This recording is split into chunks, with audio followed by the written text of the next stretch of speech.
আসসালামু আলাইকুম ওয়া রাহমাতুল্লাহি ওয়া বারাকাতুহু।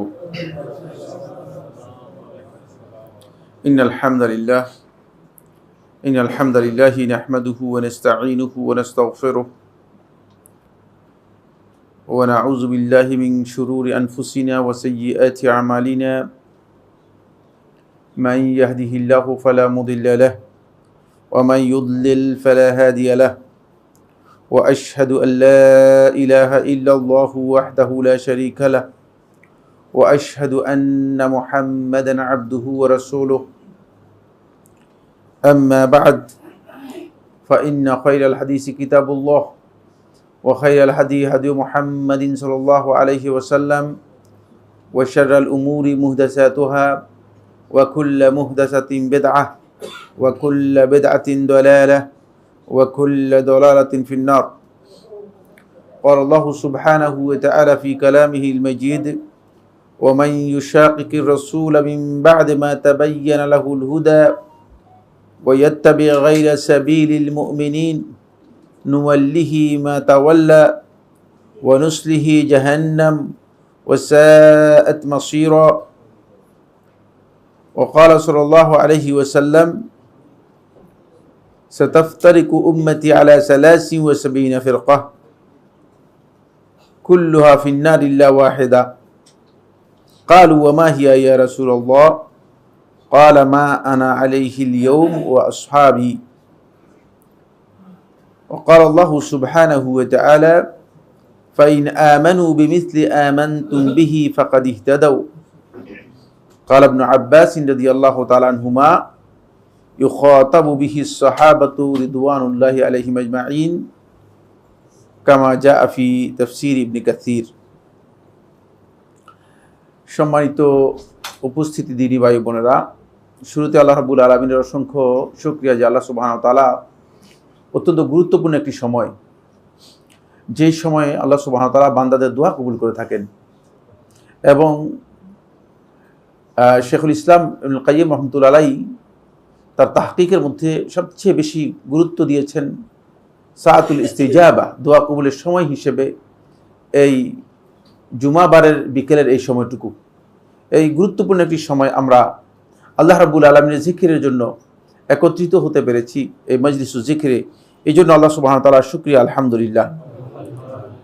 আমরা হয়তো মনে করি যে মজলিসুল জিকির মানে, যেটা আমাদের সমাজে জিকিরের একটা মিসকনসেপ্ট, ভুল ধারণা চালু আছে, সেটা হলো ইল্লাল্লাহ ইল্লাল্লাহ, লা ইলাহা ইল্লাল্লাহ অথবা আল্লাহ আল্লাহ, এটা হচ্ছে জিকির। মানে এটা জিকির নয়, এটা হচ্ছে জপা। বুঝতে পেরেছেন? এটার নাম হচ্ছে জিকির নয়, এটা হচ্ছে জপা। এটাকে বলা হয় থাকে কোনো কিছু জপা। বুঝতে পেরেছেন? জিকির হচ্ছে যেখানে আলোচনা করা হয়, জিকির হচ্ছে যেখানে দ্বীনের কোনো বিষয়, আল্লাহ এবং তার রাসূলের কোনো বিষয়ে আলোচনা যেখানে করা হয়, তাকে উল্লেখ করা হয়, তাকে সেটা হচ্ছে জিকির। এই জন্য জিকিরগুলো শুধুমাত্র জপার নাম জিকির নয়, শুধুমাত্র জপার নাম কি নয়, জিকির নয়। এগুলো আপনাকে বুঝে তারপরে কি করতে হবে, এগুলো আল্লাহ তাআলার সম্মানের জন্য, মর্যাদার জন্য, প্রশংসার জন্য, স্তুতির জন্য, পবিত্রতার জন্য বলতে হবে। এটা হচ্ছে জিকির। বুঝতে পেরেছেন? এখন আপনি সুবহানাল্লাহ বলেছেন, কিন্তু সুবহানাল্লাহ বলছেন, ভাই অর্থটা কি সুবহানাল্লাহ? বলেছেন তা তো জানি না। হুজুরে বলছে সুবহানাল্লাহ বললে কি হবে, সওয়াব হবে, এই জন্য সুবহানাল্লাহ বলতেছেন। আর বুঝেন নাই, জিকির হয় নাই। এটা কি হয় নাই? জিকির হয় নাই। কারণ যেমন কুকুরের মতো আপনি ঘেউ করলে মানে এটা মিনিং দিবে না, দিবে কি না? এটা মিনিং হয় না। কারণ হচ্ছে এটা আপনি এটা নিজে নকল করেছেন, এটা হেকায়া করেছেন, নিজের মুখে বর্ণনা করেছেন, এটা জিকির হয়নি। যে জিকিরের সাথে অবশ্যই আপনি আল্লাহ রাব্বুল আলামিনের কি করতেছেন, প্রশংসা। তাহলে আপনি বুঝতে হবে যে আমি প্রশংসা করতেছি। আল্লাহ তাআলার পবিত্রতা, হ্যাঁ পবিত্রতা করতেছি। আল্লাহ রাব্বুল আলামিনের তার স্তুতি বর্ণনা করতেছেন, আল্লাহ রাব্বুল আলামিনের বড়ত্ব মর্যাদা তুলে ধরতেছেন, সেটা যদি আপনি বুঝে বলেন তাহলে সেটা হচ্ছে জিকির। এই জন্য ইবাদতের প্রত্যেকটি পয়েন্টে কিন্তু অবশ্যই বান্দা তিনি কি করতেছেন সেটা বান্দাকে উপলব্ধি করতে হবে, এটা জানতে হবে। এটা আমার আলোচ্য বিষয় নয়, এটা এই জন্য বললাম যে এটা হচ্ছে সর্বোত্তম মজলিসুল জিকির। রাসূলুল্লাহ সাল্লাল্লাহু আলাইহি ওয়াসাল্লাম হাদিসের মধ্যে বলেছেন সবচেয়ে বড় মজলিসুল জিকির হচ্ছে যেখানে দ্বীনের আলোচনা হয়ে থাকে, জ্ঞানের আলোচনা হয়ে থাকে। রাসূলুল্লাহ সাল্লাল্লাহু আলাইহি ওয়াসাল্লাম বলেছেন যে দুই দল লোকের মধ্যে, সহিহ হাদিসের মধ্যে এসেছে, রাসূলুল্লাহ সাল্লাল্লাহু আলাইহি ওয়াসাল্লাম বলেছেন যে আনা জালাসতু মাআহুম, আমি এদের সাথে বসলাম, ফা ইন্নাহুম আফদাল, কারণ হচ্ছে এরা সর্বোত্তম, কারণ এরা দ্বীন নিয়ে আলোচনা করতেছে, এরা হচ্ছে দ্বীন নিয়ে আলোচনা করতেছে, এই জন্য এরা হচ্ছে সর্বোত্তম, সর্বশ্রেষ্ঠ। তাই এটা হচ্ছে আল্লাহ রাব্বুল আলামিনের পক্ষ থেকে সবচেয়ে বড় তৌফিক যে আল্লাহ সুবহানাহু ওয়া তাআলা এই সময়, গুরুত্বপূর্ণ একটি সময়, আমাদেরকে আল্লাহ রাব্বুল আলামিনের একটি গুরুত্বপূর্ণ জিকির এর মজলিসে আমাদেরকে একত্রিত হওয়ার সুযোগ করে দিয়েছেন। ওয়ালিল্লাহিল হামদ, আলহামদুলিল্লাহি হামদান কাসীরান তাইয়িবান মুবারাকান ফি। সম্মানিত উপস্থিতি, আমরা আলোচনা করতেছিলাম সেলেফদের মানহাজ নিয়ে। আপনাদের নিশ্চয়ই বিষয়টি জানা আছে, সেলেফদের মানহাজ নিয়ে আলোচনা করতেছিলাম। সেলেফদের মানহাজ এটা নতুন কোনো বিষয় নয়। আজকের যে আলোচ্য বিষয়টি হবে সেটা হচ্ছে সেলেফদের মানহাজের ক্ষেত্রে মানে এই মানহাজের অনুসরণ করা কেন অপরিহার্য, এর কি দলিল, আদৌ কি কোনো দলিল আছে কিনা, কি কারণে আমরা সেলেফদের মানহাজের অনুসরণ করতে যাব। কারণ হচ্ছে মানে এখানে দলিল তো আসবেই, কিন্তু একটা মৌলিক কথা আমাদেরকে জানতে হবে। সেই মৌলিক বিষয় হচ্ছে যেটা আমরা আগেও আপনাদেরকে বলেছি, যে আমাদের দিন পালনের ক্ষেত্রে যদি রাসূলুল্লাহ সাল্লাল্লাহু আলাইহি ওয়াসাল্লাম পর্যন্ত আমাদের যোগসূত্র, পরম্পরা বা সনদের মানে মিল না থাকে, সনদের সম্পৃক্ততা না, সংযুক্ত না থাকে, মাঝখানে যদি কোনো কারণে কাট বা বিচ্ছিন্নতা এসে যায়, তাহলে এটি কি হবে না, এটি দ্বীনের মানে বিশুদ্ধ ধারা বা সহি দ্বারা প্রমাণিত কোনো ধারা হিসেবে বিবেচিত হবে না। ফলে যারা বিভিন্ন মানহাজ অথবা বিভিন্ন আকীদা নিয়েছেন, তারা কিন্তু, আপনি খুব ভালো করে খেয়াল করবেন, যেই মানে মানহাজের কথা বলে না, যদি বলেন আশআরী মানহাজ, মাতুরিদি মানহাজ, অথবা যেই মানহাজের কথাই বলেন না কেন, দেখবেন যে এটা এক ব্যক্তির কাছে গিয়ে কি হয়ে গেছে, থেমে গিয়েছে, এক ব্যক্তির কাছে গিয়ে থেমে গিয়েছে। তাহলে কেন এই মানহাজটাকে ওই ব্যক্তির দিকে সম্পৃক্ত করা হয়েছে? যেহেতু এটা তার স্কুল অফ থট, যেহেতু এটা তার গবেষণা, বুঝতে পেরেছেন? কিন্তু তার গবেষণা রাসূলুল্লাহ সাল্লাল্লাহু আলাইহি ওয়াসাল্লামের গবেষণা নয়। রাসূলুল্লাহ সাল্লাল্লাহু আলাইহি ওয়াসাল্লাম তো গবেষণা করে বলেন নাই। রাসূলুল্লাহ সাল্লাল্লাহু আলাইহি ওয়াসাল্লাম আমাদেরকে যে হিদায়াত দিয়েছেন সেটা সরাসরি ওহীর মাধ্যমে দিয়েছেন, সেটা রিভেলড নলেজ, আল্লাহর পক্ষ থেকে অবতীর্ণ হয়েছে, অবতীর্ণ জ্ঞানের মাধ্যমে রাসূলুল্লাহ সাল্লাল্লাহু আলাইহি ওয়াসাল্লাম আমাদেরকে জ্ঞান দিয়েছেন। সুতরাং মানে আমরা গবেষণা করে যেটা বের করেছি, এটা আমার গবেষণা হতে পারে, আমার ব্যক্তির জন্য গবেষণা ঠিক আছে, আপনার ব্যক্তির জন্য গবেষণা ঠিক আছে, আপনি গবেষণা করতে পারেন, গবেষণা করে আপনি নিজের জন্য অনেক কিছু করতে পারবেন। কিন্তু দ্বীনের ব্যাপারে যতক্ষণ পর্যন্ত আপনার এই কর্মনীতি, এই কর্মপদ্ধতি, এই মানহাজ যতক্ষণ পর্যন্ত আল্লাহ রাসূল সাল্লাল্লাহু আলাইহি ওয়াসাল্লাম পর্যন্ত পৌঁছবে না, যতক্ষণ পর্যন্ত সেটা রাসূলুল্লাহ সাল্লাল্লাহু আলাইহি ওয়াসাল্লাম পর্যন্ত সংযুক্ত হবে না, ততক্ষণ পর্যন্ত এর বিশুদ্ধতা প্রমাণিত হবে না। একেবারে স্পষ্ট কথা, ততক্ষণ পর্যন্ত এর বিশুদ্ধতা প্রমাণিত হবে না। ফলে এই জায়গায় আমাদেরকে জানতে হবে যে মাঝখানে যদি কোনো কারণে বিচ্ছিন্নতা এসে যায়, তাহলে এটি সহি নয়, এটা বিশুদ্ধ মানহাজ নয়। আসুন, সালফে সালিহিনের মানহাজ এর অনুসরণটা আমাদের জন্য ফরজ, এটা বাধ্যতামূলক, এটা ওয়াজিব। তার কারণ হচ্ছে দুটি। এক নম্বর বিষয় হলো আমরা দ্বীন পেয়েছি তাদের মাধ্যমে, এটা মৌলিক কারণ। আমরা মাঝখানে এ কথা বলার সুযোগ নেই যে আমি দ্বীন পেয়েছি অমুকের মাধ্যমে। যেমন আমাদের দেশের লোকদের বক্তব্য হচ্ছে যে আমরা পীর গাউস কুতুবদের মাধ্যমে দ্বীন পেয়েছি। পীর গাউস কুতুবরা কোথেকে দ্বীন পেয়েছে? এই প্রশ্ন তো দিবেন না, নাকি সেটা বাদ যাবে? মানে পীর গাউস কুতুবের মাধ্যমে পাইছেন মনে করলাম, তো তারা কোথেকে পেয়েছে? তাদের একটা সূত্র আছে নাকি সূত্র ছাড়াই তারা নিজেরা তৈরি করেছে দিন? না, অবশ্যই সূত্র আছে। তাহলে বোঝা গেল যে আপনি আসলে আসল সূত্রে যান নাই, আপনি আসল সূত্রে, আপনি বলছেন আমি টিউবওয়েল থেকে পানি পাচ্ছি। টিউবওয়েল থেকে না, পানি তো টিউবওয়েল নিচে কি অনেক নিচে গেছে, টিউবওয়েল তো অনেক গভীরে গিয়েছে, ওই পানি আসতেছে মূলত কি একেবারে গভীর থেকে পানি আসতেছে। মানে আপনি টিউবওয়েলের কথা বলে চলবে না।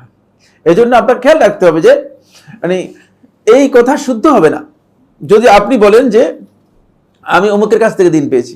আপনার এখানে খেয়াল রাখতে হবে যে পয়েন্টটি, সেটা হলো আপনার সূত্রটা ঠিক আছে কিনা, যে সূত্র থেকে আপনি নিচ্ছেন সেই সূত্রটা ঠিক আছে কিনা।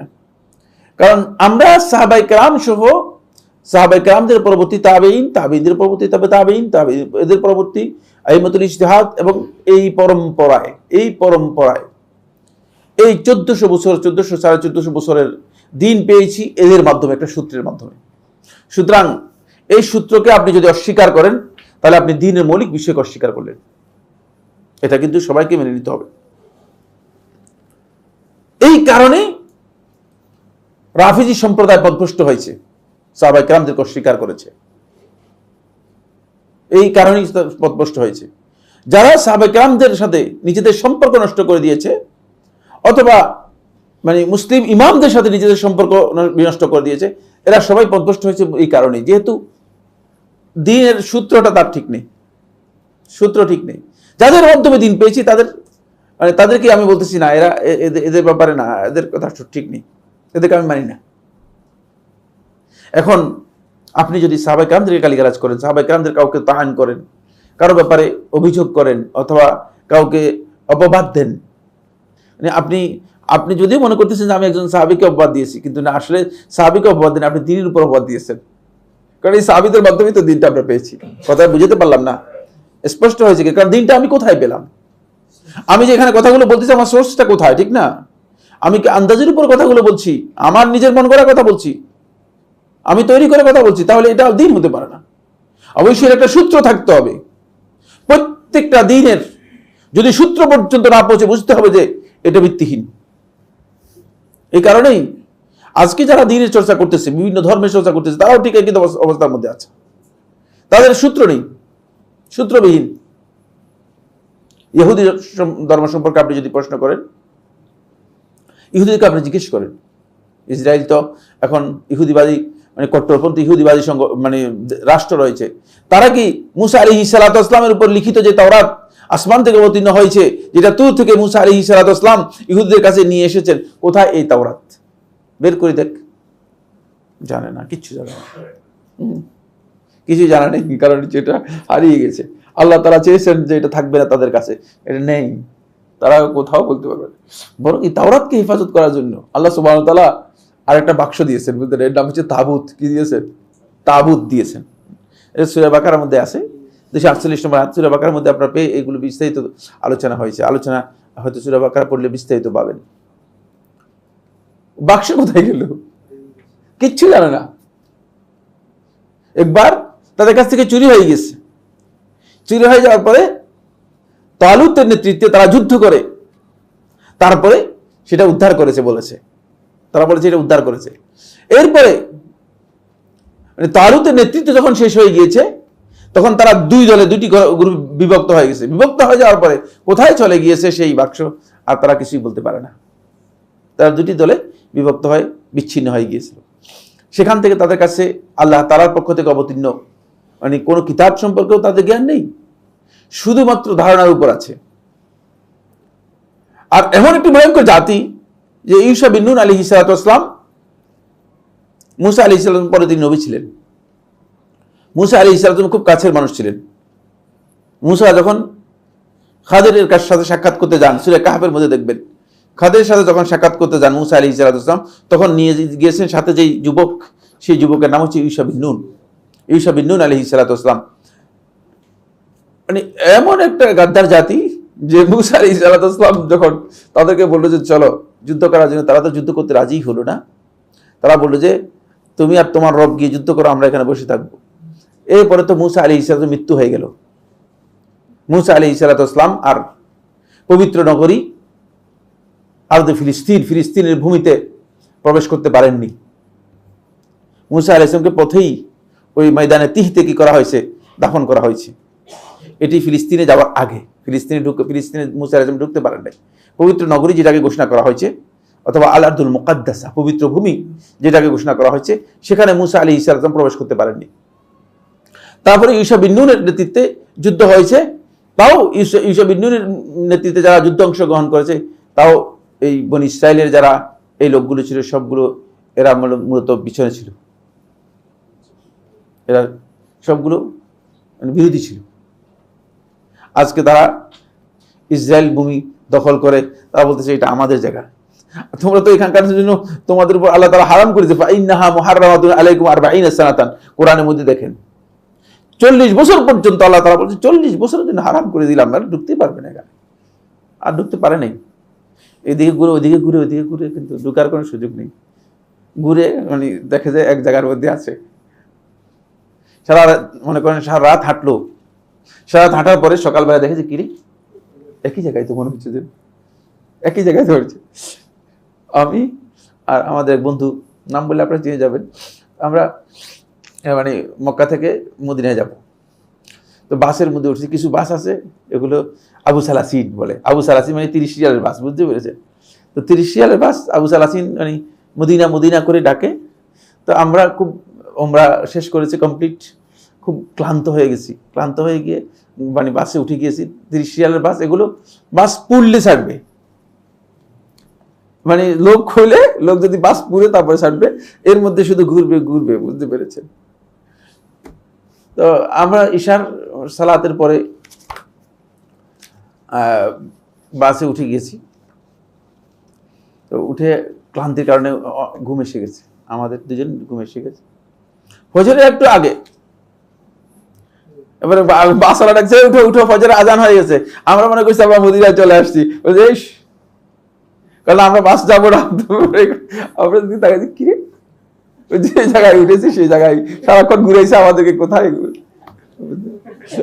তোমরা ফজরের নামাজ পড়ো, আমরা তো যাবো না আজকে, আজকে আমাদের লোক হয় নেই, গাড়ি পুরে নেই, অন্য গাড়িতে চলে যাও।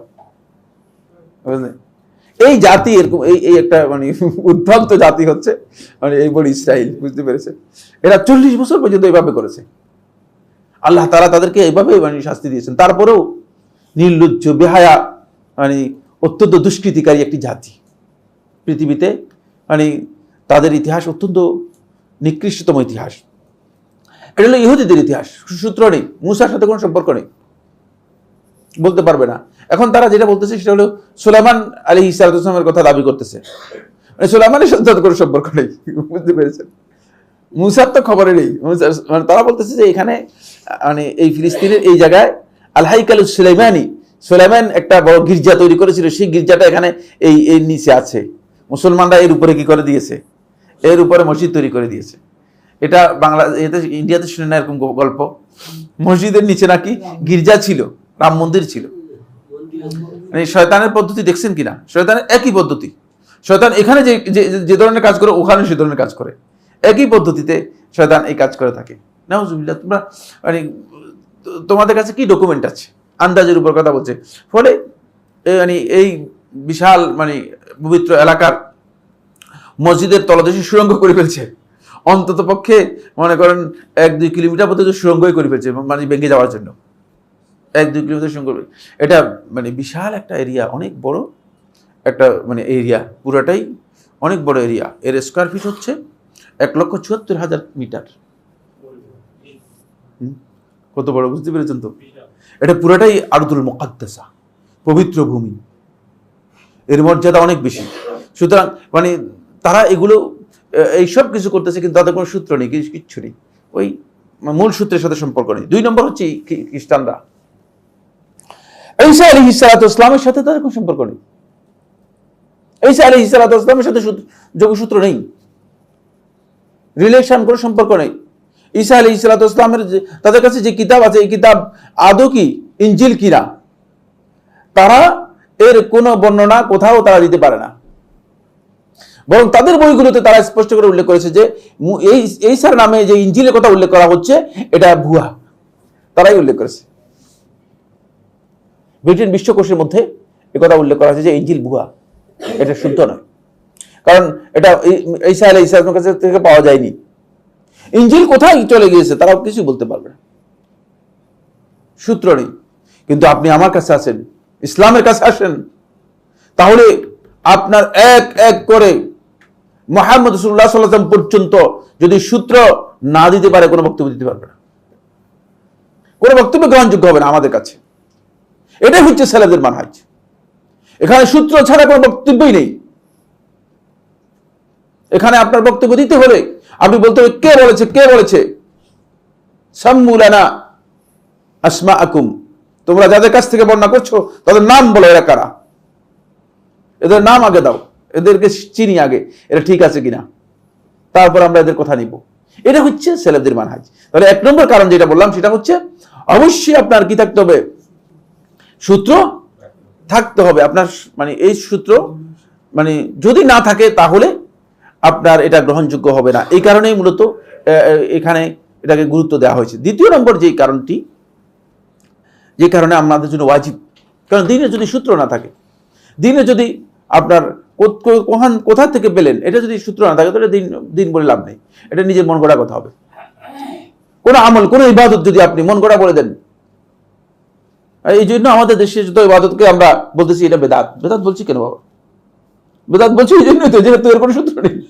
সূত্র দেখান, সূত্র দেখালে আমি এটা বেদাত বলবো কেন? আমি কি বেদাত বলার জন্য আসছি নাকি? যদি ভালো কাজ হয় আমিও করবো, আপনিও করবেন, অসুবিধা কোথায়? ঠিক না? কিন্তু এটাকে সূত্র দিতে হবে। এই জন্য ইসলামের কাজ হচ্ছে সূত্র জানতে হবে আপনাকে, মানে অন্যথায় আপনি সালাফদের মানহাজের অনুসারী হতে পারবেন না। এটা হলো 1 নম্বর বিষয়। 2 নম্বর যে বিষয়টি সেটা হলো সূত্রের সাথে এই সূত্র সালফে সালেহিনগণ এইগুলোকে কিভাবে মানে বুঝেছেন এবং কিভাবে এটাকে ব্যাখ্যা দিয়েছেন সেটাও জানতে হবে। কারণ এই ব্যাখ্যা আপনার মন মতো হলে চলবে না, আপনার মন মতো, আপনার আকল মতো হলে চলবে না, আপনার ধ্যান ধারণা অনুযায়ী এই ব্যাখ্যা হলে চলবে না। এই ব্যাখ্যাটা আপনার ধ্যান ধারণা অনুযায়ী হলে চলবে না। কারণ আমার ধ্যান ধারণা অনুযায়ী, আমার চিন্তা অনুযায়ী যদি আমি ব্যাখ্যা করে থাকি তাহলে সেটা ভুল ব্যাখ্যা হয়ে যাবে। ফলে কোরআনে কারীমের ব্যাখ্যার ক্ষেত্রে অথবা হাদিসের ব্যাখ্যার ক্ষেত্রে সেলেফদের যে ব্যাখ্যা রয়েছে সেই ব্যাখ্যাটা আমাদেরকে কি করতে হবে? ক্লিয়ার জানতে হবে। সেই ব্যাখ্যাটা যদি আমরা জানতে পারি তাহলে আমরা স্পষ্ট হতে পারবো যে আসলে আমি সঠিক জানতে পারলাম কিনা। অন্যথা আপনি সঠিক নয়, সঠিক কি বেঠিক এটা আপনি বাইর করতে পারবেন না। কারণ হলো কোরআনে কারীমের আয়াত দিয়ে দলিল দিচ্ছেন, আমাদের মসজিদগুলোতে, আমাদের মিম্বরগুলোতে আমাদের আলেমগণ দলিল দিচ্ছেন, কোরআনের আয়াত পড়ে দলিল দেন, কিন্তু গলত দলিল। তিনি যে ব্যাখ্যা করতেছেন ব্যাখ্যাটা কি? মন গড়া ব্যাখ্যা। এই ব্যাখ্যা এর আগে কেউ করে নেই, এর আগে কেউ করে নেই। এই ধরনের ব্যাখ্যা যদি কেউ করে থাকেন তাহলে তিনি ভুল এবং পথভ্রষ্ট ব্যাখ্যা করলেন। আসুন এবার আমরা দলিলগুলো একটি একটি করে আলোচনা করি। 1 নম্বর যে দলিল সেটা হচ্ছে সূরা আন-নিসার 115 নম্বর আয়াত। সূরা আন-নিসার 115 নম্বর আয়াত। আল্লাহ সুবহানাহু ওয়া তাআলা কোরআনের মধ্যে 2 দল লোকের রাস্তা উল্লেখ করেছেন। একটা হচ্ছে সাবিলুল মুমিনিন অথবা সাবিলুল মুসলিমিন, মুমিনদের অথবা মুসলিমদের রাস্তা। আর একটা সাবিলুল মুজরিমিন, অপরাধীদের রাস্তা। কয়টা রাস্তা? 2টা। একটা সাবিলুল মুমিনিন আর একটা সাবিলুল মুজরিমিন, মুজরিমিনদের রাস্তা, যারা অপরাধী পাপাচারী তাদের রাস্তা। 2টি রাস্তার কথা উল্লেখ করেছেন। সাবিলুল মুমিনিন বলতে মূলত যেটাকে বোঝানো হয়েছে সেটাই হচ্ছে মূলত সালফে সালেহিনের মানহাজ, যে রাস্তায় সালফে সালেহিনগণ যে রাস্তা দিয়ে চলেছেন সেই রাস্তাটা।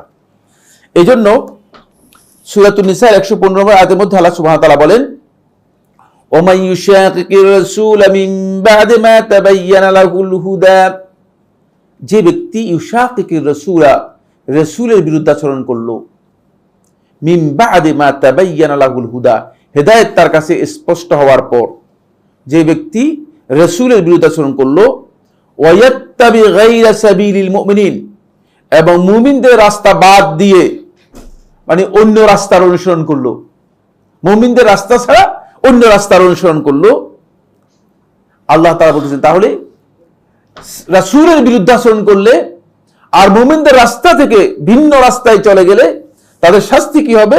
নুয়াল্লিহি মা তাওয়াল্লা, যেদিকে সে মুখ ফিরালো সেদিকে তার মুখ আমি ফিরিয়ে দিলাম। ওয়া নুসলিহি জাহান্নাম, এবং তাকে আমি জাহান্নামে প্রবেশ করাবো। ওয়াসাআত মাসীরা, আর জাহান্নাম কতই না নিকৃষ্টতম স্থান। এখান থেকে বোঝা যাচ্ছে যে যদি মুমিনদের রাস্তা থেকে কোনো ব্যক্তি নিজেকে বিচ্যুত করে নেয় তাহলে তার শাস্তি হচ্ছে মূলত আল্লাহর কাছে জাহান্নামে। আল্লাহ সুবহানাহু ওয়া তাআলা তাকে কি করবেন? প্রবেশ করাবেন। উপরন্তু তার ওই হিদায়াতের রাস্তা থেকে তাকে বিচ্ছিন্ন করে দিবেন। সে হিদায়াতের রাস্তা থেকে নিজে যেদিকে চলে গিয়েছে সেদিকে চলে যাবে, নিজের মন করা রাস্তায় চলে যাবে। নুয়াল্লিহি মা তাওয়াল্লা, যেদিকে মুখ করেছে সেদিকে তাকে ফিরিয়ে দেওয়া হবে। এই আয়াত থেকে স্পষ্ট বোঝা যাচ্ছে যে আমরা যদি সালফে সালেহিনের মানহাজকে, রাস্তাকে যদি অনুসরণ না করি, তাহলে আল্লাহ রাব্বুল আলামিনের পক্ষ থেকে আমাদেরকে আল্লাহ সুবহানাহু ওয়া তাআলা শাস্তির কি করেছেন, শাস্তির হুমকি দিয়েছেন। এই আয়াতের মধ্যে শাস্তির কথা আল্লাহ তাআলা বলেছেন, শাস্তির ব্যাপারে সতর্ক বাণী উচ্চারণ করেছেন। তাই আমাদেরকে সালাফদের মানহাজ অনুসরণ করতে হবে। এই সাবিলুল মুমিনিন যেটি এই আয়াতের তাফসীরের মধ্যে জুমহুর আহলুত তাফসীর এই কথা বলেছেন, সাবিলুল মুমিনিন বলতে বোঝানো হয়েছে ওই রাস্তাকে, যেই রাস্তা ঈমানদার ব্যক্তিদের রাস্তা, যেই রাস্তায় নবী সাল্লাল্লাহু আলাইহি ওয়াসাল্লাম সাহাবায়ে কেরামদেরকে চলতে বলেছেন সেটি। নবী সাল্লাল্লাহু আলাইহি ওয়াসাল্লাম সাহাবায়ে কেরামদেরকে যে রাস্তায় চলতে বলেছেন সেটি। এটা আমরা কিভাবে বুঝবো? খুব সহজ পদ্ধতি, সেটা হলো আপনি যখন সালাফদের আমল দেখবেন, সাহাবায়ে কেরামদের আমল দেখবেন, তখন আপনার কাছে স্পষ্ট হবে যে এটাই হচ্ছে পথ, এটাই হচ্ছে। এই জন্য শুধুমাত্র কিতাব দেখেই দ্বীন অনুসরণ করা হয় না। অনেক ভাই আছেন, অনেক বন্ধু আছেন আমাদের আলেম, এবং কি নিজেকে মুজতাহিদ মনে করে থাকেন, শুধুমাত্র কিতাব থেকে হাদিস পড়েই ফতোয়া দিয়ে দিচ্ছেন। খবরদার, এটা কিন্তু ভুল মাসআলা, ভুল বিষয়। এই কিতাবের সাথে আপনার 1400 বছরের আপনার কি করতে হবে, প্র্যাকটিসটাকেও আপনার সামনে আনতে হবে। কারণ আমার কিতাবের সাথে প্র্যাকটিস মিলাতে হবে। যদি না মিলে তাহলে বুঝতে হবে যে প্র্যাকটিসে ভুল নয়, ভুল কোথায়?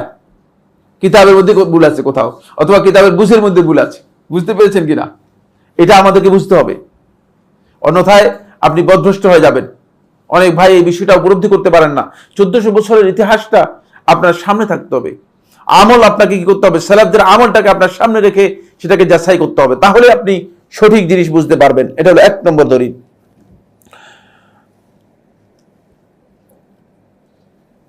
সুতরাং সালাফদের তরিক রাস্তা ছাড়া যদি কেউ অন্য রাস্তা অনুসরণ করে,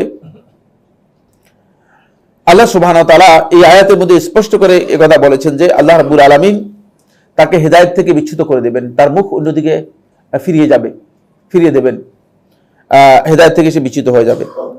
ওমর ইবনে আব্দুল আজিজ রাহমাতুল্লাহ আলাইহি আয়াতের ব্যাখ্যার মধ্যে তিনি বলেন, সান্না রাসূলুল্লাহ সাল্লাল্লাহু আলাইহি ওয়াসাল্লাম ওয়া উলাতুল আমরি বা'দাহু, রাসূলুল্লাহ সাল্লাল্লাহু আলাইহি ওয়াসাল্লাম কিছু বিষয় আমাদের জন্য সুন্নাহতে কি করেছেন, দিক নির্দেশনা দিয়েছেন।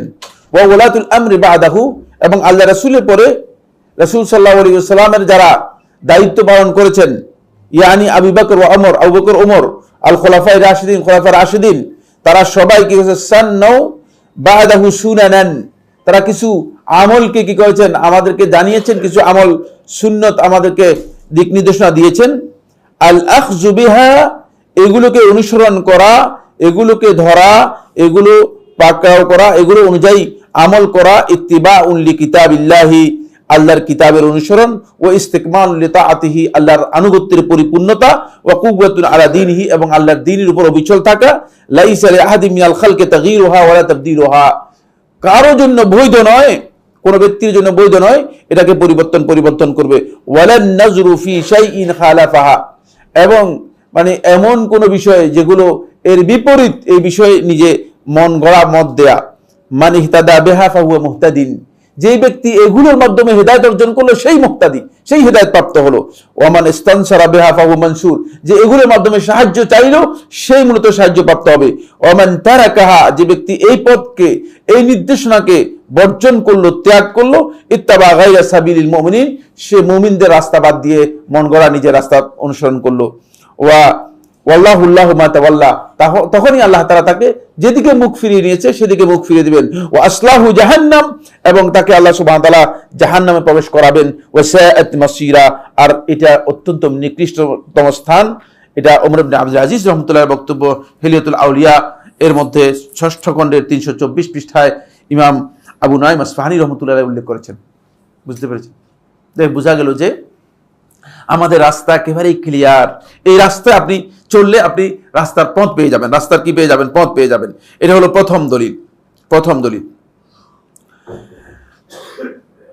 মুমিনদের রাস্তাকে আল্লাহ সুবহানাহু ওয়া তাআলা স্পষ্ট করে দিয়েছেন আমাদের জন্য। 2 নম্বর দলিল হচ্ছে সূরাতুল বাকারা এর 137 নম্বর আয়াত। সূরা বাকারা আয়াত নম্বর 137। আল্লাহ সুবহানাহু ওয়া তাআলা ইরশাদ করেন, ফাইন আমানু বিমিসলি মা আমানতুম বিহি ফাকাদ ইহতাদাউ, যদি তারা ঈমান আনে যদি তারা ঈমান আনে, বিমিসলি মা আমানতুম বিহি, তোমরা যেভাবে ঈমান এনেছো, তোমরা যে বিষয়ের উপর ঈমান এনেছো, যেভাবে ঈমান এনেছো সেভাবে যদি তারা ঈমান আনে ফাকাদ ইহতাদাও, তাহলে তারা হেদায়েত লাভ করবে। ফাকাদ ইহতাদাও, তাহলে হেদায়েত লাভ করবে। এই আয়াতের তাফসীরের মধ্যে আব্দুল্লাহ ইবনে আব্বাস রাদিয়াল্লাহু তাআলা আনহু থেকে ইমাম ইবনে কাসির দিমাশকি রাহমাতুল্লাহ বর্ণনা করেন, তিনি বলেন ইউখাতিবু বিহি সাহাবা, আল্লাহ সুবহানাহু ওয়া তাআলা এই আয়াতের মাধ্যমে সাহাবায়ে কেরামদেরকে সম্বোধন করেছেন যে তোমরা যদি ঈমান আনো তাহলে সাহাবায়ে কেরামদের মতো ঈমান আনতে হবে। কারণ এখানে মুনাফিকরা বলে যে আমরা মুমিন, বুঝতে পেরেছেন, আর মুনাফিকরা ঈমান আনছে, আসলে কিন্তু ঈমান আনে নাই। অন্তর মধ্যে দিয়ে স্পষ্ট করে দিয়েছেন যে আমরা যাতে করে এভাবে ঈমান আনতে পারি। সাহাবায়ে কেরামদের ঈমানকে এখানে হেদায়েত এবং দলালত, বিভ্রান্তির মানদণ্ড হিসেবে উল্লেখ করা হয়েছে। হিদায়াত এবং বিভ্রান্তির মানদণ্ড হিসেবে উল্লেখ করা হয়েছে, হক এবং বাতিলের মানদণ্ড হিসেবে উল্লেখ করা হয়েছে। ফাইন আমানা আহলুল কিতাবি মা আমানা বিহি সাহাবা, যদি আহলে কিতাব অথবা মুনাফিক যারা দাবি করছে তারা যদি সাহাবায়ে কেরামরা যেভাবে ঈমান এনেছে সেভাবে যদি ঈমান আনে, তাহলে অবশ্যই তারা নিজেদের ঈমানের মাধ্যমে হিদায়াত লাভ করতে পারবে। আর যদি এইভাবে ঈমান না এনে তারা যদি তাদের মন মতো ঈমানের কথা বলে থাকে যে আমরা ঈমান এনেছি আমাদের যেভাবে ঈমান আনার সেভাবে, তাহলে তারা হিদায়াত লাভ করতে পারবে না। এই যে ঈমানের ব্যাপারে সাহাবায়ে কেরামদের এই মানদণ্ড দেওয়া হয়েছে, এখান থেকে বোঝা যায় যে সাহাবায়ে কেরামদের অনুসরণ, এই মানহাজের অনুসরণটা আমাদের জন্য অপরিহার্য। যেহেতু আল্লাহ সুবহানাহু ওয়া তাআলা স্পষ্ট করে সাহাবায়ে কেরামদের কথা এখানে উল্লেখ করেছেন, এবং অধিকাংশ আহলুত তাফসীর এখানে বলেছেন যে মানে সাহাবায়ে কেরামদেরকে এই আয়াতের মধ্যে অধিকাংশ না সবাই বলেছেন এটি।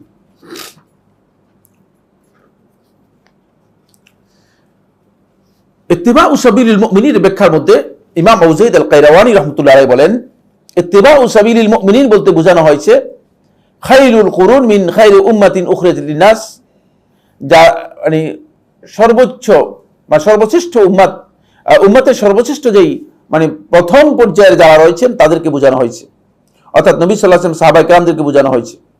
কারণ কি? কারণ হচ্ছে মানুষের জন্য এদের অনুসরণের মধ্যে নাজাত রয়েছে, কারণ এরাই হেদায়েত পেয়েছে। তো এদের নাজাতের ব্যাপারে আর প্রশ্ন নেই। আমার আর আপনার অমুক টমুকের নাজাতের ব্যাপারে কি আছে? প্রশ্ন আছে, কিন্তু এদের হেদায়েতের ব্যাপারে কি নেই? কোনো প্রশ্ন নেই।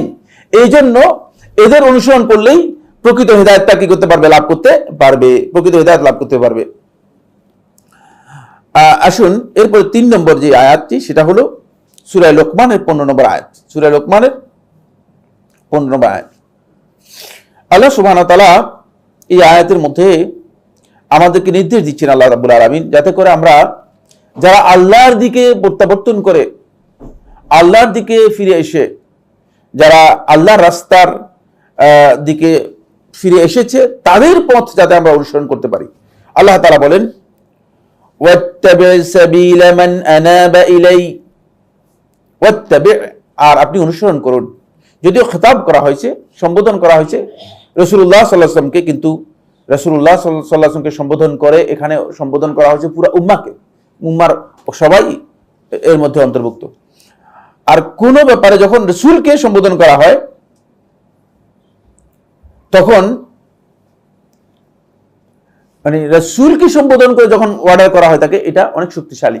কারণ যে রাসূলকে সহ নির্দেশ দেওয়া হচ্ছে, মূলত সবার মধ্যে রাসূল সাল্লাল্লাহু আলাইহি ওয়াসাল্লাম অন্তর্ভুক্ত। যে কোনো আমর, যে কোনো কাজ নির্দেশের মধ্যেই রাসূলুল্লাহ সাল্লাল্লাহু আলাইহি ওয়াসাল্লাম অন্তর্ভুক্ত। কিন্তু তারপরে স্পেশালি যখন রাসূলকে কি করা হয়, কমান্ড করা হয় তাকে, রাসূলের মাধ্যমে নির্দেশ দেওয়া হয় তাকে, তখন এই নির্দেশটা অত্যন্ত কঠিন। রাসূলকে নির্দেশ দিয়ে উম্মতকে নির্দেশ দেওয়া হচ্ছে। ফলে এই আয়াতের মধ্যে আল্লাহ সুবহানাহু ওয়া তাআলা রাসূলকে নির্দেশ দিচ্ছেন ওয়াত্তাবি', আর আপনি অনুসরণ করুন, সাবিলা মান, তাদের রাস্তা, মান আনাবা ইলাইয়া, যারা আমার দিকে প্রত্যাবর্তন করে এসেছে তাদের রাস্তা। কারা আমার দিকে প্রত্যাবর্তন করে এসেছে?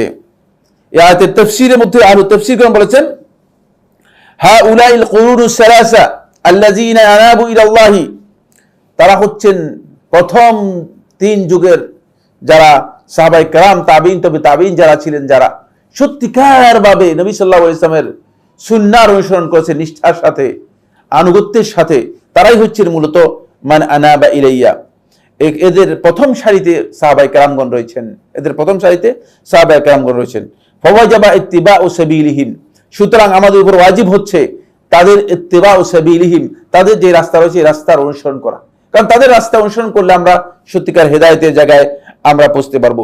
শেখুল ইসলাম ইবনুল কাইয়্যিম রাহমাতুল্লাহি আলাইহি ইলামুল মুআক্কিনের ৪th খণ্ডে 137 পৃষ্ঠায় বলেন, ওয়া দালিলু আলা আন্নাহু মুনিবুনা ইলাল্লাহ, বলে দলিল কি, যে তারা যে আল্লাহর কাছে প্রত্যাবর্তন করে আসছে, সাহাবায়ে কেরামরা যে আল্লাহর কাছে প্রত্যাবর্তন করে আসছে, এর দলিল কি? আপনি যে বললেন, ব্যাখ্যা করলেন, যেখানে সাহাবায়ে কেরামদেরকে বোঝানো হয়েছে সাহাবায়ে কেরামগণ যে আল্লাহর কাছে প্রত্যাবর্তন করে এসেছে, এর দলিল কি? ওয়া দালিলু আলা আন্নাহু মুনিবুনা ইলাল্লাহ, যে তারা আল্লাহর কাছে প্রত্যাবর্তনকারী এবং আল্লাহর কাছে প্রত্যাবর্তন করে এসেছে, সাহাবায়ে কেরামগণের দলিল কি? আন্নাল্লাহ হাদাহুম, আল্লাহ তাআলা তাদেরকে হেদায়েত দিয়েছেন। ওয়াকাদ কালা ফি কিতাবিহি, আল্লাহর কিতাবের মধ্যে আল্লাহ তাআলা মানে অন্য আয়াতের মধ্যে বলেছেন, সূরা রাদের 27 নম্বর আয়াতের মধ্যে আল্লাহ তাআলা বলেছেন, ওয়া ইয়াহদি ইলাইহি মান আনাব, আর যে ব্যক্তি আল্লাহর দিকে প্রত্যাবর্তন করে আসবে আল্লাহ তাকে হেদায়েত দান করবেন।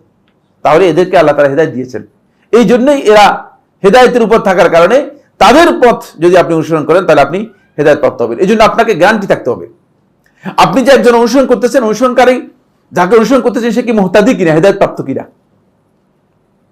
মানে তার কাছে হেদায়েত আছে কিনা। তার কাছে হেদায়েত নেই, সন্দেহ রয়েছে, এই ব্যক্তির অনুসরণ করার দরকার নেই। এই ব্যক্তির কাছ থেকে আপনি হেদায়েত দিতে পারবেন না, আপনি হেদায়েত প্রাপ্ত হবেন না। এটাই আল্লাহ সুবহানাহু ওয়া তাআলা এই আয়াতের মধ্যে স্পষ্ট করেছেন। তাহলে বোঝা যাচ্ছে যে এটা 3 নম্বর দলিল। কোরআনে কারীমের 3য় দলিল হচ্ছে এই আয়াত থেকে সাহাবায়ে কেরামদের অনুসরণটা আমাদের জন্য ওয়াজিব করে দেওয়া হয়েছে।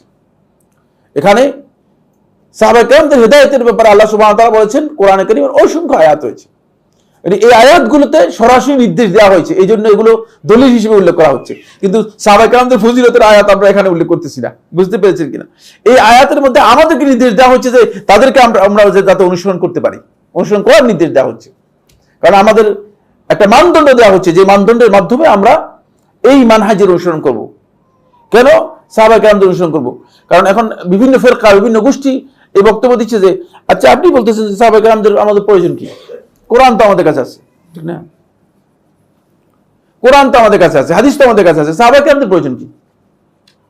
এই প্রশ্ন আসবে না? তাহলে আমরা ওই আগে যে 2টি কথা বলে দিয়েছি সেটা আমাদের কি হবে? এটা উত্তর। ওই আগে যে 2টা কথা বলেছি, প্রথম 2টা কথা বলেছি, কারণ হচ্ছে আমার সূত্র হচ্ছে সাহাবায়ে কেরাম। যদি সাহাবায়ে কেরামদের সূত্রকে আপনি ইগনোর করেন তাহলে আমাকে পুরোটা ইগনোর করলেন। কথা কি বুঝতে পেরেছেন? সবটা শেষ। সাহাবায়ে কেরামদেরকে মানে আমার সূত্র হচ্ছে, আমি দিনটা পেলাম কাছ থেকে, আমার সূত্র হচ্ছে এরাই। তো আপনি যদি বলেন যে এরা আমি এই সূত্র মানি না, তাহলে তো আপনি সূত্র না মানলে আমার অঙ্ক মানবেন না, আমার কি হবে না, অঙ্ক মিলবে না, মানবেনও না, এই অঙ্ক আমার হবে না। আর কথাটা বুঝতে পারলাম কিনা? এই কারণেই কেউ যে কেউ এসে বলতে পারে যে আমার কাছে কোরআন এবং হাদিস আছে। তাহলে আমি দ্বিতীয় দল হচ্ছে যারা বলে যে মানে সাহাবায়ে কেরামদের আমাদের প্রয়োজন কি? তখন আমরা বলবো যে এই যে কোরআন এবং হাদিসের এই যে মানে বুঝ যেটা রয়েছে, এই যে ফাহামটা রয়েছে, এই যে সমঝটা রয়েছে, এই সমঝটা আপনি কোথেকে পেয়েছেন? আপনি যে ব্যাখ্যাটা দিচ্ছেন এই ব্যাখ্যাটা আপনি কোথেকে পেয়েছেন? তাহলে তখন আপনি বলবেন যে না, আমি এটা আবিষ্কার করেছি নিজে। 1400 বছর পর্যন্ত এতগুলো মানুষ হেদায়েতের উপর প্রতিষ্ঠিত ছিল, যাদের ব্যাপারে জান্নাতের সুসংবাদ দেওয়া হয়েছে, তারা বুঝলো না, আপনি বুঝতে 1400 বছর পরে বুঝেছেন, মানে এর অর্থ হচ্ছে আপনি হেদায়েতভ্রষ্ট। বুঝতে পেরেছেন? নিজেকে যতই আপনি মনে করেন আপনি হেদায়েতের উপর রয়েছেন, এই ধরনের বক্তব্য দানকারী ব্যক্তি যে হেদায়েত থেকে বিচ্যুত, এতে সামান্যতম সন্দেহ করার সুযোগ নেই, একেবারেই সন্দেহহীন বলতে পারেন যে হেদায়েতভ্রষ্ট। কারণ 1400 বছর পর আপনি কিসের বক্তব্য দিচ্ছেন? মাঝখানে 1 জন 2 জনের লক্ষ লক্ষ কোটি কোটি মানুষ মানে অতিবাহিত হয়ে গিয়েছেন, যারা আহলে ইলম ছিল, যাদের কাছে দ্বীনের সব বিষয় পরিষ্কার ছিল। একজনের অবস্থা এমন ছিল যে একজনের কাছে 10 লক্ষ হাদিস মুখস্থ ছিল, একজনের কাছে 6 লক্ষ হাদিস মুখস্থ ছিল, একজনের কাছে 5 লক্ষ হাদিস মুখস্থ ছিল, তারা কিছুই বুঝতো না। আপনি এসে মাঝখান থেকে থার্ড পারসন মানে 1400 বছর পরে বলতেছেন যে এরা সবাই বুঝে নেয়, আমি বুঝেছি। মাশাআল্লাহ, কই থেকে আসছেন? এই ধরনের লোক হেদায়েতভ্রষ্ট। বুঝতে পেরেছেন? পথভ্রষ্ট। এই জন্য আমাদের ওই সূত্রটা মানে প্রথম 2টা, এটা যে আমার উত্তর, মানে প্রথম 2টা কথাই এখানে আমাদের উত্তর। সেটা হচ্ছে কেন আমি কোরআন এবং হাদিসের থাকা সত্ত্বেও এই কথাগুলো বলছি? কারণ হলো কোরআন এবং হাদিস আপনাকে বুঝতে হলে এখানে যেতে হবে, বুঝতে নিতে হবে। সাহাবায়ে কেরামদের কাছ থেকে। আজকে এই দেখেন সামনে যে আয়াত বলবো, যে আয়াতের দিয়ে আমরা দলিল দিব, সেই আয়াতের মধ্যেই মানে পদভ্রষ্ট ব্যাখ্যা রয়েছে।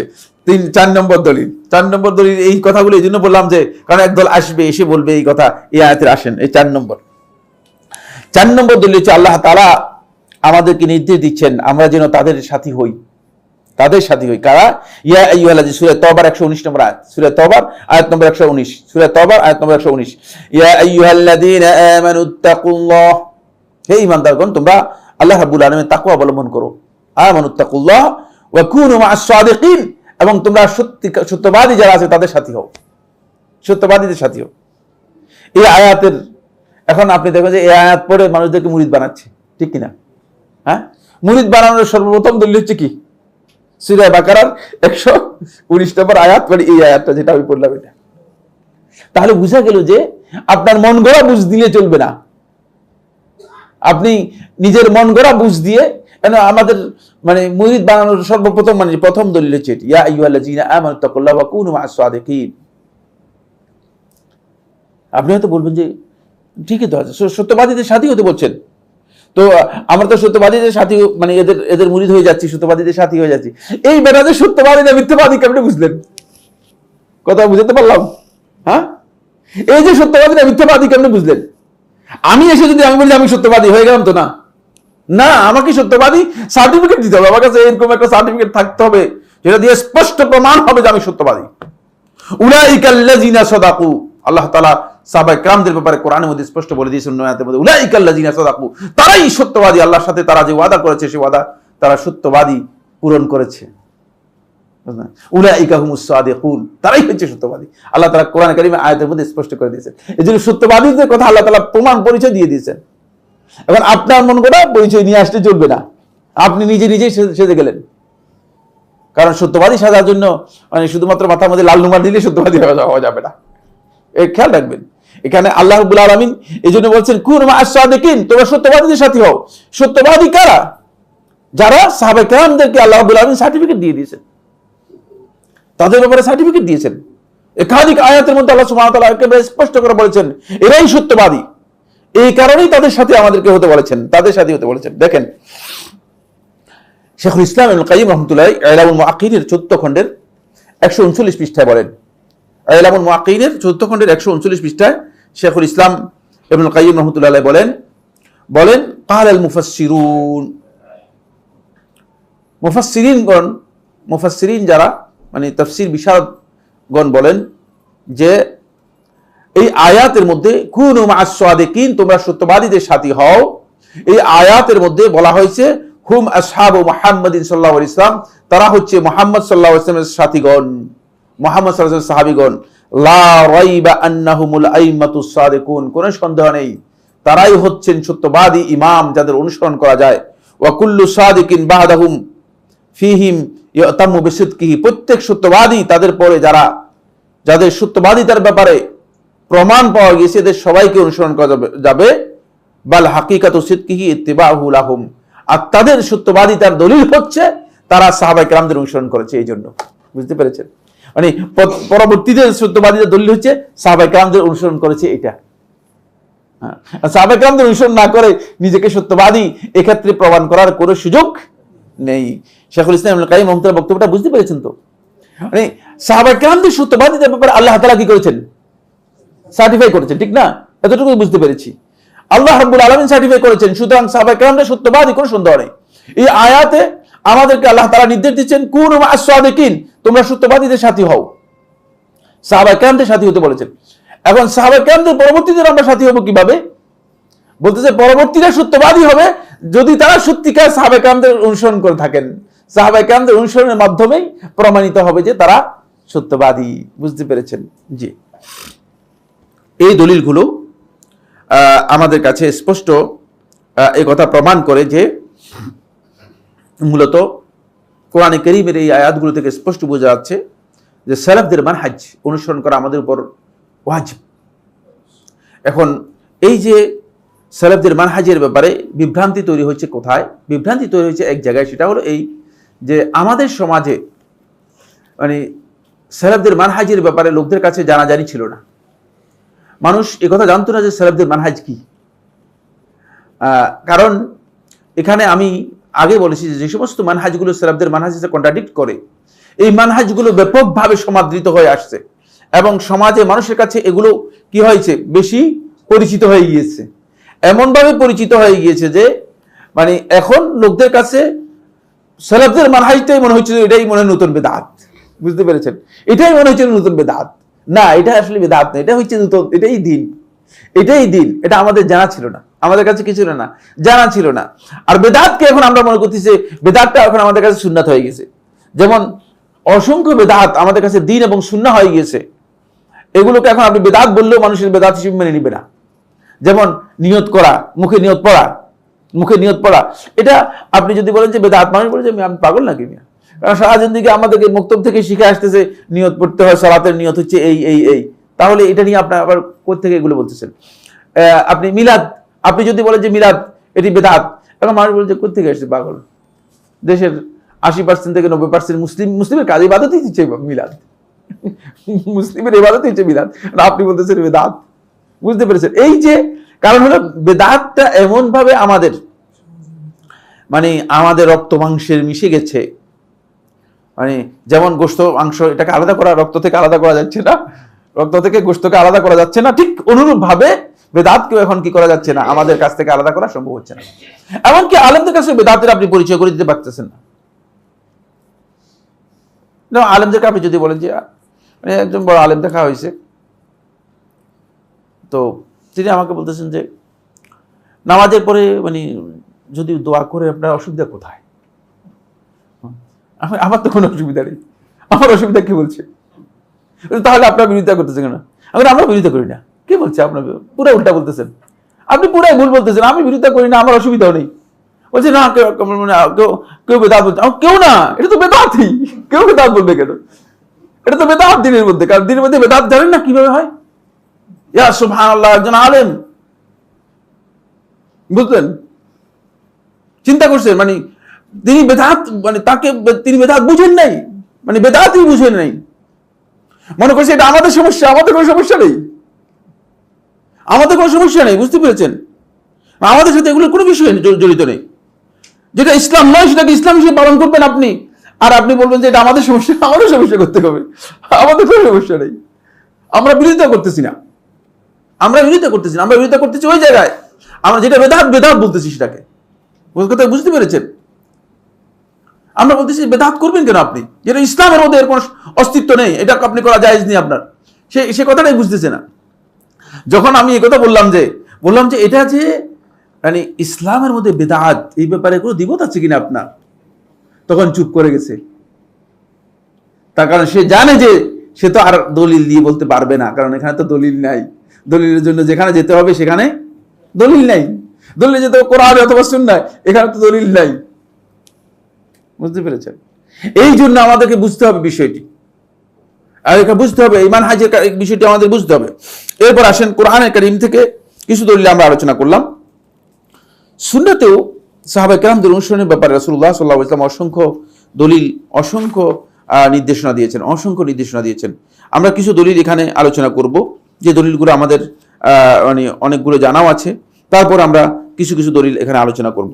1 নম্বর দলিল হচ্ছে এই হাদিসটি একেবারে মূল বিষয়। এটা ইমাম তিরমিজি রাহমাতুল্লাহ তার সুনানের মধ্যে বর্ণনা করেছেন, 2641 নম্বর হাদিস। শেখ মোহাম্মদ নাসিরুদ্দিন আলবানী রাহমাতুল্লাহ হাদিসকে হাসান বলেছেন, কোথাও সহিহ বলেছেন, হাকিম মুস্তাদরাকের মধ্যে বর্ণনা করেছেন। রাসূলুল্লাহ সাল্লাল্লাহু আলাইহি ওয়াসাল্লাম বলতেছেন, লা ইয়াতিয়ান্না আলা উম্মতি মা আতা আলা বনি ইসরাঈল, অচিরেই আমার উম্মতের উপর এমন একটা অবস্থা আসবে, মা আতা আলা বনি ইসরাঈল, যে অবস্থা বনি ইসরাঈলের উপর এসেছে, যে দুর্দশা, বিচ্ছিন্নতা, ফিরকাবন্দি বনি ইসরাঈলের উপর এসেছে, মানে এই উম্মতের উপর আসবে। নাউজুবিল্লাহ। এটা উম্মতের উপর এই দুর্দশা, এই ফিতনা, এই বিপর্যয়, মানে এই ফিরকাবন্দি, এটা উম্মতের উপর আসবে। রাসূলুল্লাহ সাল্লাল্লাহু আলাইহি ওয়াসাল্লাম আগেই ভবিষ্যৎবাণী করে গেছেন।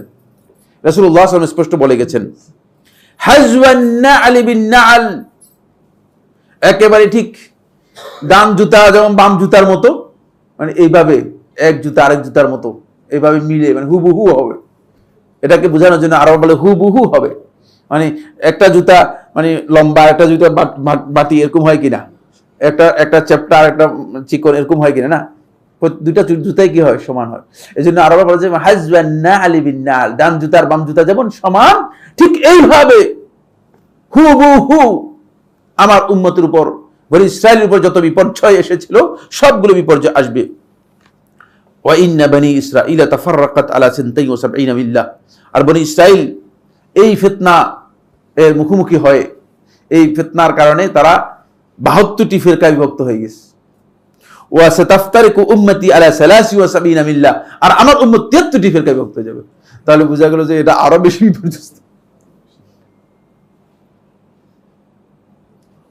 যে ফিতনা আসবে এই ফিতনায় 73 ফিরকা বিভক্ত হবে। কুল্লুহা ফিন্নার ইল্লা ওয়াহিদা, একটি ছাড়া আর সবাই জাহান্নামী হবে। ইল্লা মিল্লাতু ওয়াহিদা, একটি মিল্লাত ছাড়া, একটা মিল্লাহ, একটা চিন্তাধারা, একটা বিশ্বাস, একটা চেতনা, একটা আকীদা ছাড়া। ক্বালু ওয়া মা হিয়া ইয়া রাসূলুল্লাহ, প্রশ্ন করলেন হে রাসূল সাল্লাল্লাহু আলাইহি ওয়াসাল্লাম, এরা কারা? ক্বালা মা আনা আলাইহি ওয়া আসহাবি, যার উপর আমি এবং আমার সাহাবীরা আছি, এটা প্রমাণিত হবে তারাই কেবল নাজাত পাবে, আর বাকিরা নাজাত পাবে না। এটা প্রায় এসে গিয়েছে। এই উম্মতের বিভক্তি এবং বিপর্যয় এমন পর্যায়ে চলে গিয়েছে যে রাসূলুল্লাহ সাল্লাল্লাহু আলাইহি ওয়াসাল্লাম এই হাদিসের মধ্যে যে বিষয়টি ইঙ্গিত করেছেন, সে ফিরকাবন্দি উম্মতের মধ্যে মানে এমন পর্যায়ে আসছে, এখন গণেই শেষ করা যাবে না, 72 না 73 না 74 না 100 জান যায়, কারণ মানে প্রত্যেকটা জায়গায় জায়গায় তো এখন ফিরকাবন্দিতে লিপ্ত। বরং আল্লাহ নবী সাল্লাল্লাহু আলাইহি ওয়াসাল্লাম যদি এই এখনকার অবস্থা দেখতেন, হয়তো নবী সাল্লাল্লাহু আলাইহি ওয়াসাল্লাম আর কিভাবে বলতেন আমি জানি না। কারণ হচ্ছে আমরা ছোটবেলা যখন শুনতাম, মানে ওই যে লাকসাম একটা জংশন আছে, তো বলতো যে যত বাতি তত লাকসাম, মানে যেখানে জংশন লেখা আছে না সেখানে লাকসাম লেখা আছে, বাতি দিয়ে আছে, নিচে লাকসাম লেখা আছে, বাতি লেখা লাকসাম লেখা আছে, বুঝলেন, জায়গায় জায়গায় লাকসাম লেখা আছে। ওই এই জন্য মানুষ বলে যত বাতি তত লাকসাম, এটা শুনতাম, বুঝতে পেরেছেন। এখন যত খানকার, যত দরবার, যত পীর, ততই দিন, বুঝতে পেরেছেন, ততই নিজের মন গড়া দিন। এ কথা বললে অতিরঞ্জিত হবে না মনে হয়, মানে যদি আমি বলতে চাচ্ছি না, কিন্তু আসলে অতিরঞ্জিত হবে না, কারণ সবাই একটা না একটা নিজের মন গড়া কথা বলতে পারলে তিনি প্রাউড ফিল করেন, তিনি মনে করেন যে নতুনত্ব দিলাম।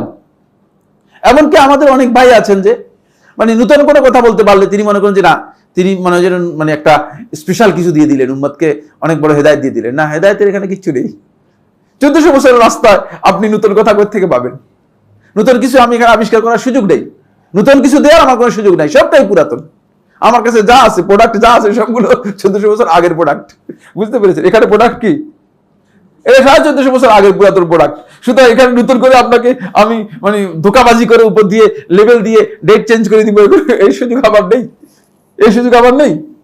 যিনি এই কাজ করবেন তিনি পথভ্রষ্ট, তিনি হেদায়েতভ্রষ্ট, তিনি গোমরাহ, তিনি মূলত এই কাজ করবেন। ফলে এই যে হাজার রকমের চিন্তাধারা এখন চলে আসছে, এগুলো যদিও সবটা ফেরকা নয়, এগুলো খেয়াল করেন, এগুলো সবটা ফেরকা নয়, কিন্তু এগুলো কোনো সন্দেহ নেই এগুলো সবটাই কিন্তু পথভ্রষ্ট, বিভ্রান্ত। আমাদের সময় কমে আসতেছে, এই জন্য দ্রুত যেতে হবে। শেখুল ইসলাম ইবনে তাইমিয়া রাহমাতুল্লাহ আলাইহি আল আকিদার ওয়াসিতিয়া 30 পৃষ্ঠায় তিনি বলেন, মিন তরিক আহলে সুন্নাত ওয়াল জামাআহ সুম্মা মিন তরিক আহলে সুন্নাত ওয়াল জামাআহ ইত্তিবাউ আসার রাসূলুল্লাহ সাল্লাল্লাহু আলাইহি ওয়াসাল্লাম বাতিনান ওয়া যাহিরান।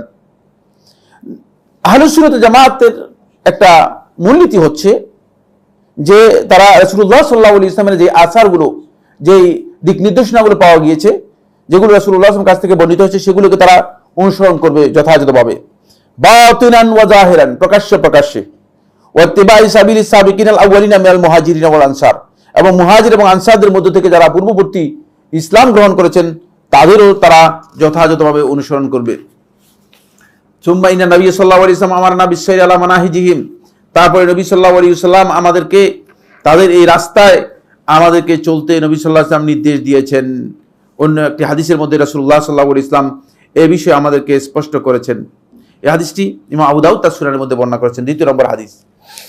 ইমাম আবু দাউদ তার সুনানের মধ্যে বর্ণনা করেছেন 4609 নম্বর হাদিস। আলাইকুম বিসুন্নতি ওয়া সুন্নাতিল খুলাফায়ে রাশিদিন মাহদিয়িন তামাসসাকু বিহা ওয়া আদু আলাইহা বিন নওয়াজিজ ওয়া ইয়্যাকুম মুহদাসাতিল উমুর ফাইন্না কুল্লা মুহদাসাতিন বিদআহ ওয়া কুল্লা বিদআতিন দালালাহ। দেখেন এই হাদিসটাও ফিতনার সাথে জড়িত। রাসূলুল্লাহ ফিতনার যখন বর্ণনা দিচ্ছিলেন তখন নবী সাল্লাল্লাহু আলাইহি ওয়াসাল্লাম বলেছেন, ফিতনার অবস্থা যখন হবে, ফিতনার মধ্যে যখন বিভক্তি তৈরি হয়ে যাবে, বিচ্ছিন্নতা আসবে, বিপর্যয় তৈরি হবে, তখন সাহাবায়ে কেরামগণ বলছেন যে আমরা তখন কি করতে পারবো, তখন আমাদের করণীয় কি হবে?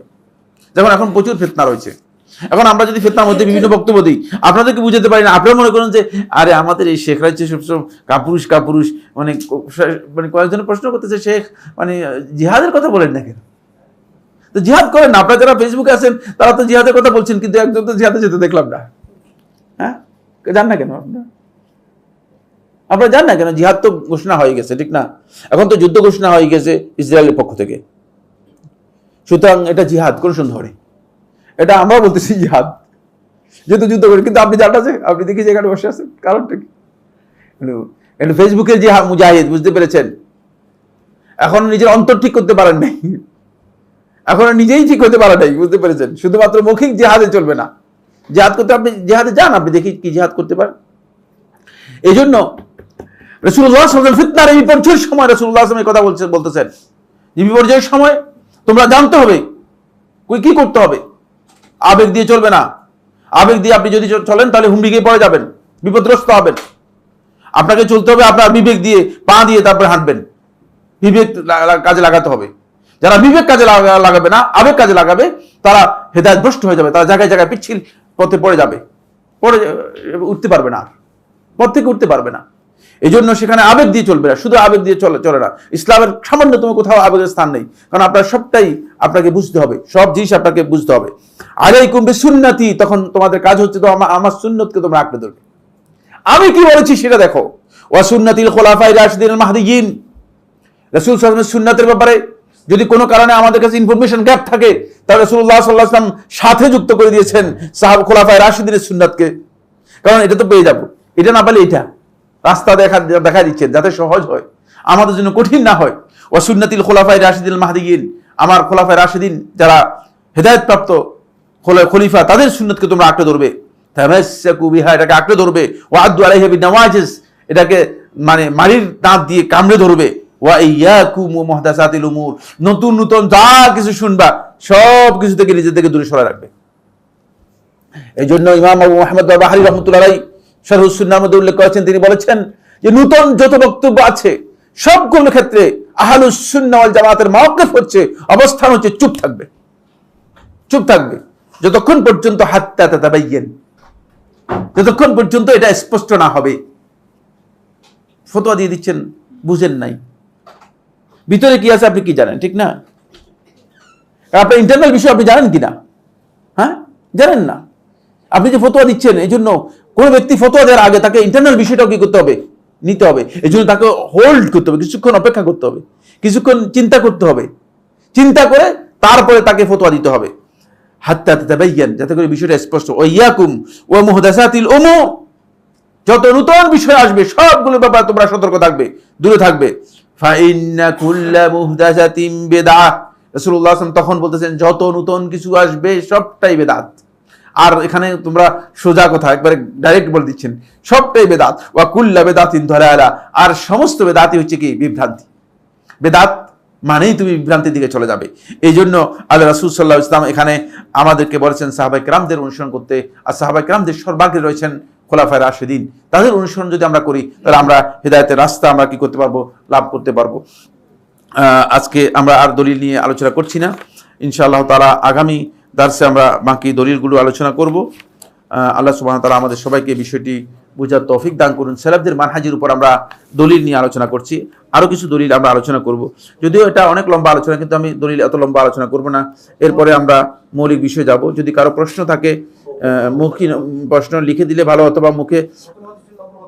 হ্যাঁ, প্রথম কত নম্বর হাদিস সেটা না? সুনান তিরমিজির হাদিসটা না? 2641। এটা তিরমিজির মধ্যে, এটা মুস্তাদ আহমদের মধ্যে আসছে, হাকিম বর্ণনা করেছেন, বাইহাকি বর্ণনা করেছেন, এর সবার রয়েছে। হ্যাঁ, নাসিরুদ্দিন আলবানী রহমতুল্লাহ হাসান বলেছেন, হাকিমের মধ্যে মানে ইমাম শামসুদ্দিন জাহাবি রহমতুল্লাহ সহি বলেছেন, এবং নাসিরুদ্দিন আলবানী রহমতুল্লাহ সেখানে সহি বলেছেন। জি, এটা সহি হাদিসটি।